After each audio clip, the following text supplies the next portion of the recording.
컴퓨터가 마우라 쪽에서 감시하는 것이 산소 센서예요. 여기 보시면 배기 매니폴드에 나오는 뱅크완의 연료를 줄여, 이런 원리예요. 요렇게 시간축이 길게 간다는 얘기는 컴퓨터는 바보예요, 바보. 자동차는 이론적 공연비라는 게 있어요. 14.7대 1이라는 공연비가 있는데, 컴퓨터가 에어프로 센서 신호를 받아서 공연비대로 연소를 했는데, 마우라 쪽에서 실제로 얘가 그대로 연소를 잘 했는지 안 했는지 감시하는 것이 산소 센서예요. 배기가 나가는 매니폴드 쪽에 하나 있고, 엔진 연소되는 걸 보는 거고, 그 다음에 촉매 다음에 또 산소 센서가 있어요. 그건 촉매를 감시하는 산소 센서. 여기 보시면 배기 매니폴드에 나오는 산소 센서가 있죠, 그죠? 스텐 부분이 반짝반짝하면 아, 이거는 산소 센서를 갈았구나. 이게 옛날 거는 아, 이 부분이 반짝반짝하지 않으면 아직 안 갈았구나. 바로 연소된 부분이기 때문에 이 센서 신호를 가지고 휘발유를 많이 뿜을 건가 적게 뿜을 건가, 줄일 건가 늘릴 건가를 결정하는 산소 센서고, 차를 들어보면 촉매를 감시하는 산소 센서가 또 밑에 있어요. 자, 올려보겠습니다.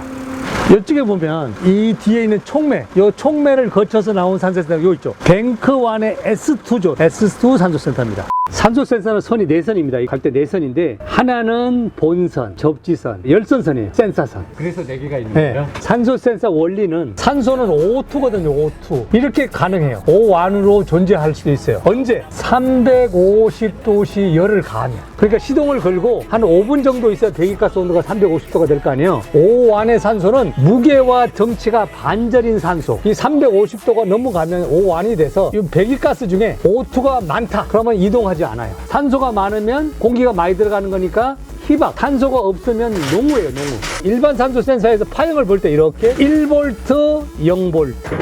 1V일 때는 많이 움직였으니까 농후. 연료가 너무 진하게 들어가고 있다. 컴퓨터는 야, 연료를 줄여. 너무 희박이다. 연료를 많이 넣어. 이런 원리예요. 세로축이 전압축이에요, 전압축. 가로축이 뭐냐면 시간축입니다. 시간. 이렇게 빨리빨리 왔다 갔다 해야 되는데, 이렇게 간다면, 시간이 많이 너무 딜레이 되면 연료를 왁 많이 쐈다가 왁 줄였다 그렇기 때문에 연비가 확 나빠져요. 그래서 산소 센서가 연비하고 관계가 있는 거예요. 대부분이 보면 산소 센서가 나빠가지고 뜨는 경우는 별로 없고, 어디서 공기가 많이 새 들어간다든지 해서 희박일 때가 많이 뜨죠. 희박이 떴을 때는 꼭 산소 센서를 바꿔야 되는 건 아니고, 공기 새 들어가는 걸 잡아야만 희박을 잡을 수 있어요. 희박을 잡았다고 해서 연비가 좋은 것은 아니에요. 그러니까 산소 센서를 교환해야만 주어지는 거죠, 그죠? 수명은 보통 교과서에 10만에서 15만 킬로미터 쓰면 산소 센서는 바꿔주는 거예요.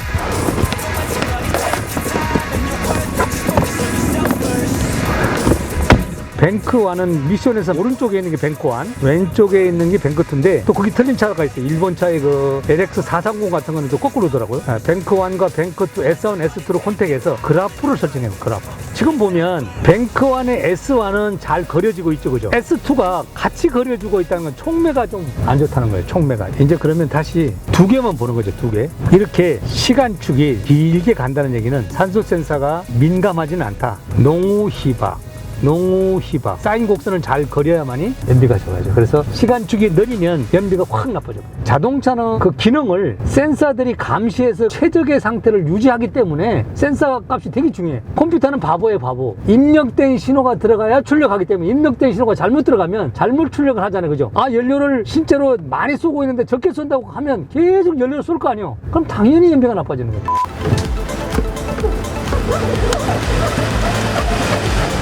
스로틀 바디 혓바닥이죠, 그죠? 혓바닥. 여기 사이에 이제 카본이 많이 끼면 얘가 끈적끈적하게 추운 날이나 그러면 얘가 잘 안 열려요. 일제긴 한데 거품식을 쓰고 당기시면 이렇게 열려요. 추우니까.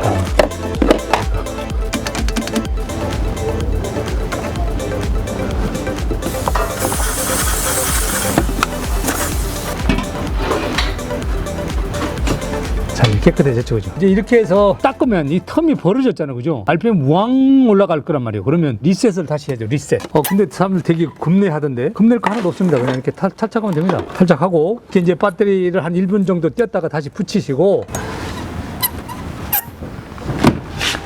자동차에 따라 틀려, 뭐 삼성이라든지 쌍용 같은 거는 저 컴퓨터로 하거든요. 얘는 키를 1초 이내에 온했다 끄는 거예요.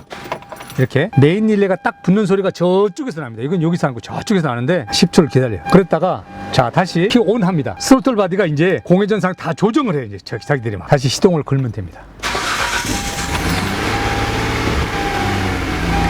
자, 이제 그러면 이제 지가 RPM을 안정화 시킬 거예요. 이제 체인지 레바를 후진, 그 다음에 N에 넣고, 그 다음에 드라이브야 얘가 라고 인지를 시켜주는 겁니다. 이렇게 하면 이제 세팅이 끝났어요. 리셋하는 이유가? 계속 조금씩 열어가지고 RPM을 650을 유지하고 있었잖아요, 그죠? 근데 이제 딱 끄면 카본이 껴있던 부분에 텀이 벌어졌잖아요. 그럼 공기가 많이 들어가면 RPM 와 올라갈 거란 말이에요. 난 650을 원하는데 왜 너 자꾸 올려? 그럼 또 다시 컴퓨터가 내렸다, 올렸다, 내렸다, 올렸다 이렇게 그냥 웅웅 이러겠죠, 그죠? 그래서 그걸 방지하기 위해서. 브레이크는 우선 디스크가 안 듣는 거예요. 캘리퍼인데 왜냐면 휠이 또 하나의 꿀팁은 지금 이 상태는 운전 습관이 빨갛게 녹이 쓰는 거예요. 발발발 떨죠. 깨 깎고 있는데 배치할 때까지 쓰지 않으실까?